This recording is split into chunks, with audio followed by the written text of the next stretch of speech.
अस्सलामुअलैकुम। आपका मेज़बान तैयब गोंदल आपकी खिदमत में हाजिर है। आप इस वक्त मेरा डिजिटल चैनल देख रहे हैं।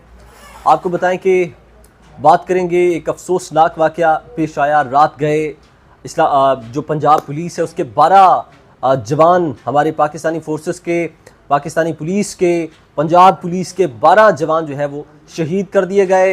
नाज़रीन, कच्चे से कुछ अच्छी खबरें नहीं आ रही, क्योंकि कच्चा जो है वो बेसिकली सुबह सिंध को भी टच करता है और सुबह पंजाब को भी टच करता है। आधा हिस्सा कच्चे का, जहां कच्चे के डाकू जो है वो बरसों से विराजमान है। और ये कच्चा है क्या? बेसिकली कच्चा एक दरिया है। दरिया का खुश्क इलाका जो है उसे कच्चा कहा जाता है और आधा हिस्सा इसका सिंध में है, आधा हिस्सा पंजाब के अंदर है। इस चीज़ का फ़ायदा जो कच्चे के डाकू हैं वो भरपूर उठाते हैं और ना सिंध पुलिस कार्रवाई करती है और ना पंजाब पुलिस जो है वो इनके खिलाफ कार्रवाई करती है।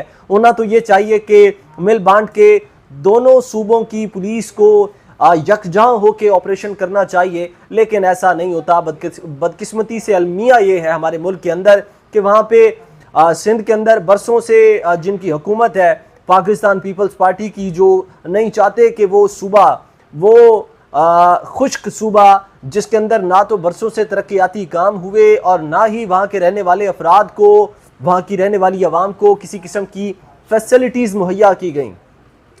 इस हवाले से कच्चे के डाकुओं से रिलेटेड जो है वो बहुत सारे ऑपरेशंस भी हुए, लेकिन उनके ख़िलाफ़ ये जो ऑपरेशंस थे वो हमेशा से नाकाम होते आए, क्योंकि आसिफ अली जरदारी ने एक कमेटी बनाई थी और कमेटी के जो करता धरता थे वो वहीं के वडेरे लोग थे, जिनको उस कमेटी का जो चेयरमैन बनाया गया था कि भाई आपने इसकी जो है वो कमेटी की ट्रुथ फाइंडिंग कमेटी बनानी है और आप ही ने इसका फैसला करना है। ये कौन लोग हैं, ये कहाँ से आए हैं। बेसिकली ये वही वडेरे थे जिनको कमेटी का सरदार बनाया गया था और फैसला करने को कहा गया था कि आपने इस केस का फैसला करना है। लेकिन आपको बताएं कि वो वडेरे वही थे जिन्होंने इन कच्चे के डाकुओं को पनाह दे रखी है। अब मामला ये है कि ये जो कच्चा है ये दो सूबों में बट गया है। आधा हिस्सा सिंध में है और आधा हिस्सा पंजाब में है।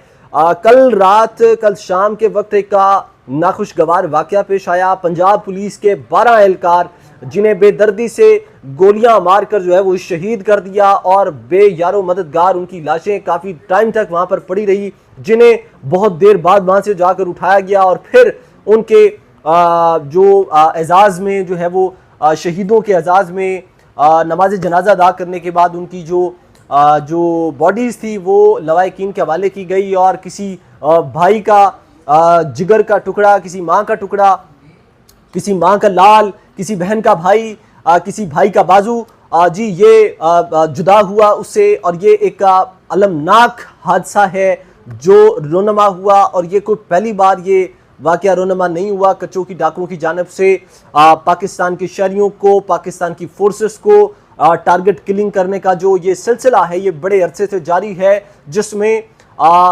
हमने सोशल मीडिया पर अक्सर आप वीडियोस देखते रहते हैं। जो कच्चे के डाकू हैं वो अक्सर शहरियों को यरगमाल बनाकर करोड़ों रुपए तावान वसूल करते हैं, मगर जो फोर्सेस हैं हमने देखा है सोशल मीडिया पर जो उनकी टिकटॉक्स भी काफ़ी ज़्यादा वायरल होती हैं हमारे पाकिस्तानी फोर्सेस की, खसूसन आईजी पंजाब की जो डॉक्टर उस्मान अनवर हैं और मरियम नवाज साहिबा हैं, काफ़ी टिकटॉक्स बनाकर वो अपलोड करते हैं। बड़े अच्छे अच्छे काम अपने परफॉर्मेंस जो है वो मंजर आम पर लाते हैं कि हमने जो है वो रोज़ाना की बुनियाद पर ऐसी कार्रवाइयाँ की जिस पे एक आम शहरी, एक आम इंसान जो इनकी ये टिकटॉक देखकर हैरान और परेशान रह जाता है और दंग रह जाता है कि हमारी जो फोर्स है वो बड़ा काम कर रही है, इनसे बेहतर कोई काम करने वाला नहीं। मरियम नवाज साहिबा ने इनकलाब लाया है। पहली दफ़ा खातून जो है वो पंजाब के अंदर हुक्मरान है और उन्होंने अपनी दौरान हुक्मरानी ऐसे ऐसे काम कर दिखाए हैं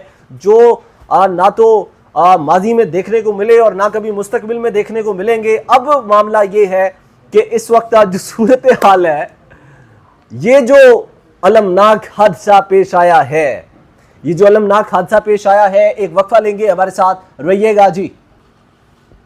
अच्छा, यहाँ पर एक हम बड़ा दिलचस्प टच देने लगे हैं। हमने अक्सर जो इस वक्त वजीर पेट्रोलियम हैं मुसद्दिक मलिक, उनकी प्रेस कॉन्फ्रेंसेस अटेंड की हैं जिसके अंदर मुसद्दिक मलिक अपने प्रेस कॉन्फ्रेंसेस के अंदर हमें सवालात उठाते हुए दिखाई देते हैं, जिसमें वो कहते हैं कि हमें जो केपीके की हुकूमत है वो ऑपरेशन नहीं करने दे रही और हमारी जो फोर्सेस हैं क्या हम उन्हें मरने के लिए छोड़ दें। अब मेरा सवाल ये है, ज़ाती हैसियत में, ज़ाती कैपेसिटी में, जो इस वक्त के मौजूदा वजीर पेट्रोलियम है, मिनिस्टर पेट्रोलियम मुसद्दिक मलिक, जो बड़े दबंग अंदाज में तकारीर बड़ी अच्छी कर लेते हैं, मगर उनकी जो प्रोग्रेस है, अब क्योंकि इनकी जो हुकूमत है वो वफाक के अंदर भी है, वो पंजाब के अंदर भी है, तो आज ये जो 12 पुलिस एहलकार जिन्हें शहीद कर दिया गया, क्या मुसद्दिक मलिक वो जो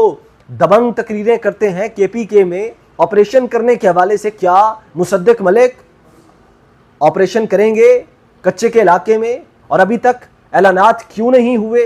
क्यों रात गए से जो 12 पुलिस एहलकार जिन्हें बेदर्दी से शहीद किया गया, उस पर आज मुसद्दिक मलिक ने कोई भी मीडिया टॉक क्यों नहीं की?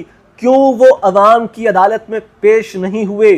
क्यों उन्होंने इस मामले पर खामोशी इख्तियार की? मुसद्दिक मलिक खैबर पख्तूनख्वा में कोई भी मामला होता है तो मुसद्दिक मलिक चिल्ला चिल्ला कर कहते हैं कि हमें ऑपरेशन करने की इजाज़त नहीं दी जा रही, हम ऑपरेशन करना चाहते हैं केपीके के अंदर, केपीके में फलां एहलकार मारे गए, केपीके के अंदर ये हो गया, केपीके के अंदर ब्लास्ट हो गया, बम फट गया, खून बहा, बम फटे, लोग मरे।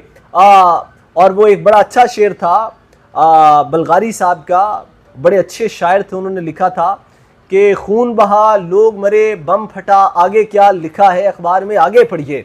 अच्छा, तो ये मेरा ये लगारी साहब का ये शेर टच करने का मकसद ये है कि जो मिनिस्टर पेट्रोलियम है वो बड़े दावेदार हैं कि हम लोगों ने तो सिचुएशन को बड़ा अच्छे तरीके से मैनेज कर रखा है, तो इनके अपने इलाके में जहां इनके शहबाज शरीफ साहब जो वफाक के अंदर गवर्नमेंट कर रहे हैं, जिनकी जुरिस्डिक्शन बनती है वफाक और पंजाब, लेकिन पंजाब के अंदर जो है वो अभी तक ऑपरेशन का ऐलान क्यों नहीं किया गया, या कौन रुकावट डाल रहा है इस ऑपरेशन के अंदर? और अभी ये जो 12 जवान शहीद हुए हैं, इनकी ये जो शहादत है, ये इसका इंतकाम कौन लेगा? कच्चे के डाकुओं का खात्मा कौन करेगा? इनके अपने इलाके में डाकू बैठे हैं, ये क्यों नहीं उनके खिलाफ कार्रवाइयां करते? ये रेड क्वेश्चन मार्क है मौजूदा गवर्नमेंट के लिए, रेड क्वेश्चन मार्क, जिस पर इस गवर्नमेंट को सोचने की बड़ी ज़रूरत है कि लोगों पर तो उंगलियां उठाते हैं ऐसे करके।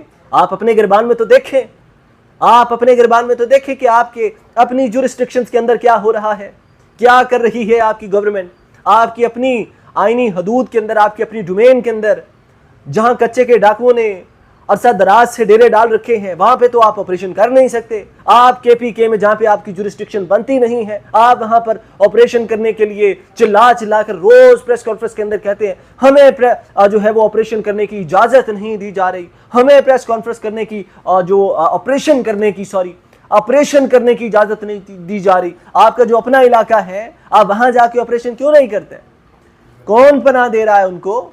जो कच्चे के डाकू हैं, क्या वो आपके कुछ आपके को लगते हैं? आपके अपने लोग हैं, उनके पास जो न्यूक्लियर वेपन्स हैं, या उनके पास जो जदीद किस्म का असलहा है, वो उनको किसने मुहैया किया है? वो पाकिस्तान के अंदर, वो पंजाब की हदूद के अंदर, डोमेन के अंदर कैसे दाखिल हुआ है? ये सारे सवालात हैं जो इस वक्त के मौजूदा गवर्नमेंट ऑफ पाकिस्तान से हैं। ये जो सवालात मैं अपने व्लॉग के अंदर पूछ रहा हूं, ऐसे सवालात इनकी प्रेस कॉन्फ्रेंसेस के अंदर इन्होंने एक वो टाउट बिठाए होते हैं, जो अपनी मर्जी से इशारे कर करके कहते हैं कि फलां साफ़ी सवाल करेगा, फलां साफ़ी सवाल करेगा, फलां सवाल नहीं करेगा।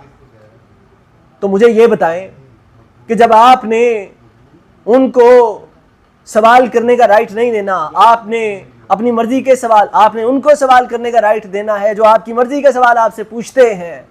आपने उनको सवाल करने का राइट नहीं देना जो आपको एक आम आदमी की बात करते हैं, एक आम आदमी का सवाल आप तक पहुंचाते हैं। आप उनके सवालात का जवाब नहीं दे सकते, इसलिए आप लोगों ने अपना एक प्रोटोकॉल अफसर रखा हुआ है जो आप लोगों की ईमा पर आप लोगों के मनपसंद अफराद के लोगों के नाम पुकार कर तो है वो उनसे सवालात करवाता है। आए ना जरा मैदान में, कभी आए अवाम की अदालत में, आपसे पूछें कि आपने क्या क्या गुल खिलाए हैं, आपसे अवाम क्या डिमांड करती है, अवाम क्या चाहती है। अपने व्लॉग का यहीं पर इख्तिताम करूंगा। अपने मेज़बान तैयब गोंदल को इजाज़त दें। अल्लाह ने के बान।